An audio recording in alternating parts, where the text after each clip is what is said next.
মৰমৰ ছাত্ৰ-ছাত্ৰীসকল, তোমালোক সকলোকে মোৰ প্ৰীতি সম্ভাষণ জনাই আজি সেন্টেন্সৰ এফাৰ্মেটিভৰ পৰা নিগেটিভ কৰাৰ নিয়মসমূহ মই পাঠদান আকাৰে দিব বিচাৰিছো। গতিকে তোমালোকে তোমালোকৰ ঘৰত গ্ৰামাৰ কিতাপখন লগতে বহি কলম উলিয়াই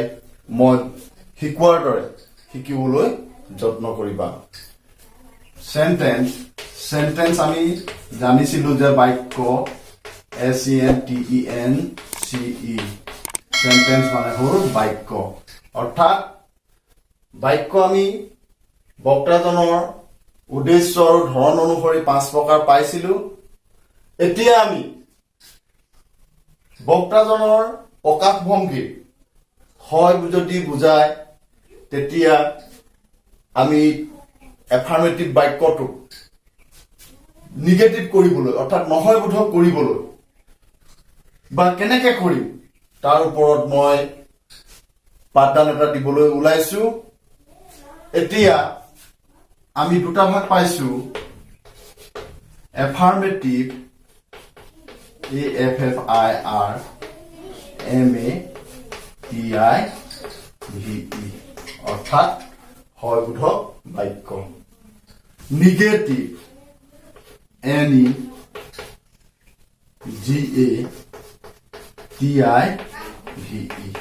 নিগেটিভ নহয় বোধক বাক্য। এতিয়া এফাৰ্মেটিভ বাক্য এটা আমি নিগেটিভ কৰিবলৈ হলে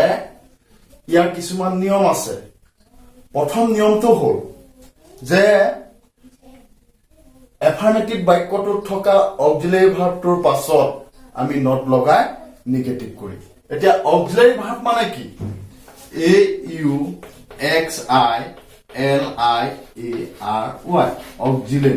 অক্সিলাৰী মানে কি? অৰ্থাৎ যাৰ কোনো নিজা অৰ্থ নাই কিন্তু আনৰ অৰ্থ প্ৰকাশ কৰাত সহায় কৰে। ইয়াক অক্সিলাৰীটোক আমি হেল্পিং ভাৰ্ব বুলিও ক'ব পাৰোঁ। হেল্পিং অৰ্থাৎ সহায়কাৰী ক্ৰিয়া। সেই সহায়কাৰী ক্ৰিয়া 24টা আছে। সেই 24টা আমি জানি ল'ব লাগিব। সেই 24টানো কি, সেইকেইটানো কি আমি তাক জানি ল'ব লাগিব আৰু সদায় ইয়াক মনত ৰাখিব লাগিব। am, is, are, was, were, have, has, had, shall, shallৰ past form টো should হ'ব, SHOULD, should, will, would, can,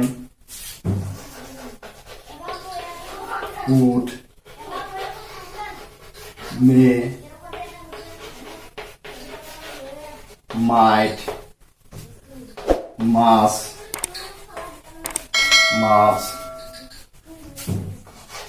do, did, does, need, dear, ought, এটা মই মহাই দিছো, ought, need, dear, ought, used to একেলগে used to। এই 24টা verb আমি চিনি পাব লাগিব। এই 24টা ভাৰ্বৰ পাছত নট লগাই দিলেই নিগেটিভ হয়। এতিয়া আমি দুটামান উদাহৰণ লৈ চাওঁ, তাৰ পাছত আমি গম পাম যে নিগেটিভ কেনেকৈ কৰে। ধৰি ললো I am teaching now। মই কি কৰি আছো? শিকাই আছো। I am teaching, মই শিকাই আছো ইয়াত অক্সিলাৰী ভাৰ্ব আছে নে নিশ্চয় আছে m2 হল অক্সিলাৰী ভাৰ্ব এতিয়া এই অক্সিলাৰী ভাৰ্বটোৰ পাছত কি লগাবলৈ কৈছে নট লগাবলৈ কৈছে I am not teaching now মই শিকাই থকা নাই এতিয়া মই কি কৰি থকা নাই শিকাই থকা নাই he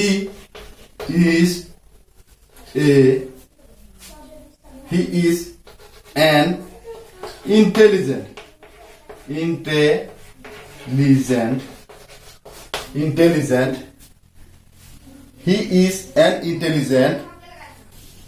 an intelligent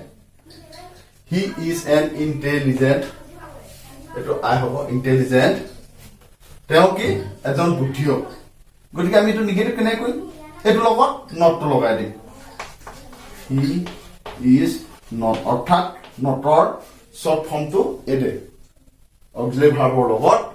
not not লগাই এই শৰ্ট ফৰ্মত আমি লগাই কি কৰিম an intelligent তেওঁ কি নহয় বুদ্ধিয়ক নহয় তেওঁ বুদ্ধিয়ক হয় তেওঁ বুদ্ধিয়ক নহয় আমি অক্সিলাৰী ভাৰ্বৰ পাছত নট লগাই কৰিছো আমি দৈনন্দিন জীৱনত সকলো কথা অক্সিলাৰী ভাৰ্বেৰে আমি প্ৰকাশ কৰিব নোৱাৰো ধৰি ললো he goes to school every day on foot তেওঁ কেনেকৈ যায় প্ৰতিদিনে খোজকাঢ়ি স্কুললৈ যায় তেওঁ প্ৰতিদিনে স্কুললৈ খোজকাঢ়ি নাযায় এই বাক্যটো আমি কৰিব লাগে গতিকে ইয়াত অক্সিলাৰী ভাৰ্ব আছে নে নাই এতিয়া কি হ'ব অক্সিলাৰী ভাৰ্ব যদি নাই তেতিয়া হলে আমি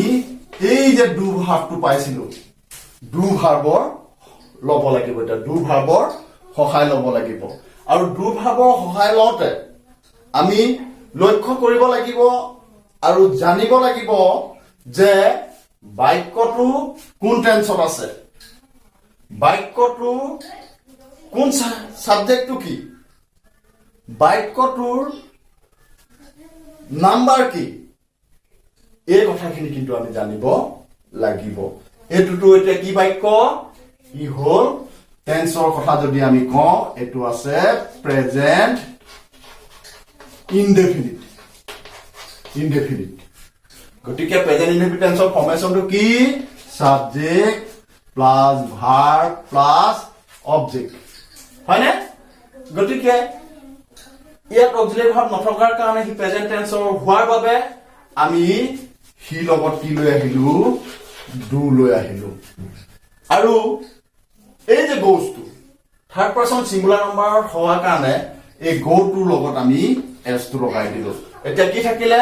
গো থাকিলে হি ডাজ ইয়াত আকৌ আমি নট লগাব লাগিব নিগেটিভ কৰিবলৈ কৈছে তো গতিকে নট লগাব লাগিব আৰু এইটো কি হ'ব গো হৈ গুচি যাব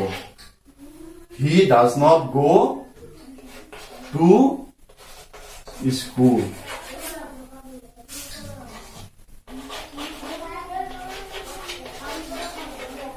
every day on foot স্কুললৈ নাযায় ঠিক মই আৰু দুটা দিছো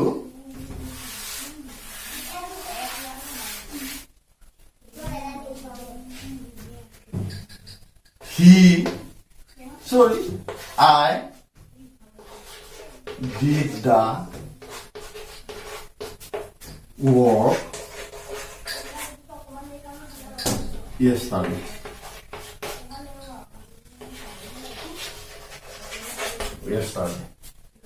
আৰু এটা দিছো I went to Guwahati. ইয়াত অক্সিলাৰী ভাৰ্ব আছে নে ডিডটো আছে যেন লাগিছে কিন্তু এই ডিডটো অক্সিলাৰী ভাৰ্ব নহয় ই কি ই ডাইৰেক্ট ভাৰ্ব মেইন ভাৰ্ব কাৰ মেইন ভাৰ্ব ডুৰ পাষ্ট ফৰ্মিক গতিকে এই বাক্যটো কোন টেন্সত আছে পাষ্ট ইনডেফিনিট টেন্সত আছে অৰ্থাৎ পাষ্ট ইনডেফিনিট টেন্সৰ ফৰ্মেশন কি আছিলে সাবজেক্ট ভাৰ্বৰ সাবজেক্ট প্লাস ভাৰ্বৰ সেকেন্ড ফৰ্মটো অৰ্থাৎ পাষ্ট ফৰ্মটো do did done do did গতিকে সাবজেক্ট প্লাস ভাৰ্বৰ সেকেন্ড ফৰ্মটো লিখিলো আৰু অবজেক্ট হইল গতিকে ই পাষ্ট টেন্সৰ পাষ্ট ইনডেফিনিট হোৱাৰ কাৰণে আমি এটো পাষ্ট টেন্সত মই যোৱাকালি কামটো কৰিছিলো হেতু কৈছে যে আই ডিড দা ওয়াৰ্ক ইয়েস্টাৰডে মই যোৱাকালি কামটো কৰিছিলো গতিকে ইয়াত এটো কিন্তু অক্সিলাৰী নহয় ইয়াক কিন্তু আমি অক্সিলাৰী ভাৰ্বৰ সহায় ল'ব লাগিব কিহৰ ডু ভাৰ্বৰ সহায় ল'ব লাগিব ডুৰ পাষ্ট ফৰ্মটো কি ডুৰ পাষ্ট ফৰ্মটো হ'ল ডি গতিকে আই ডি তাৰপিছত নট আহিব নট এটো কলৈ গুচি যাব মেইন ভাৱলৈ গুচি যাব মেইন ভাৱটো কি হ'ব ডু হ'ব I did not do the work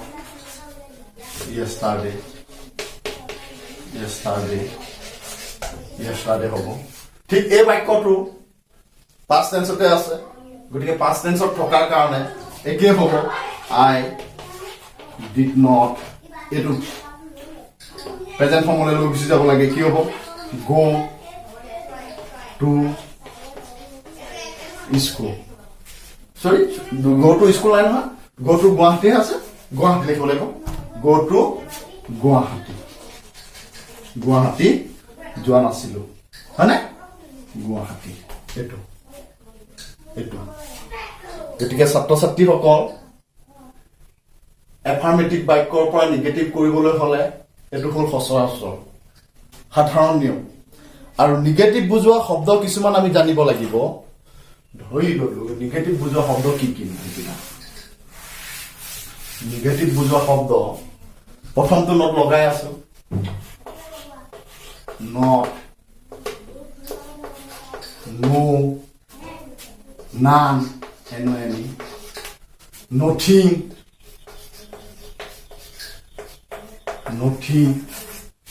never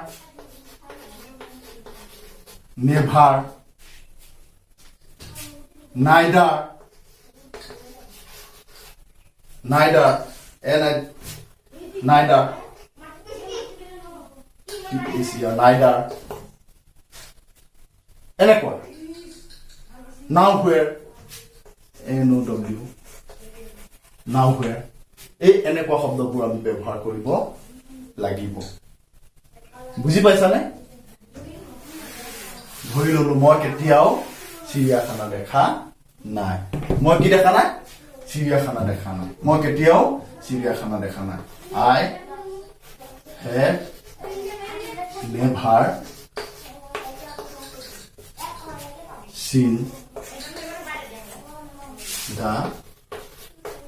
zoo এটো এনেকে কৰিব লাগিব গতিকে ছাত্ৰ ছাত্ৰীসকল এফাৰ্মেটিভ বাক্য এটা নিগেটিভ কৰাৰ নিয়মখিনি মই তোমালোকক দিবলৈ চেষ্টা কৰিলো গতিকে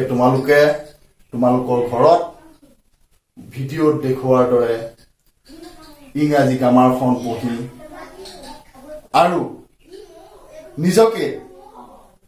কৰি চাবলৈ যত্ন কৰিবা ধন্যবাদ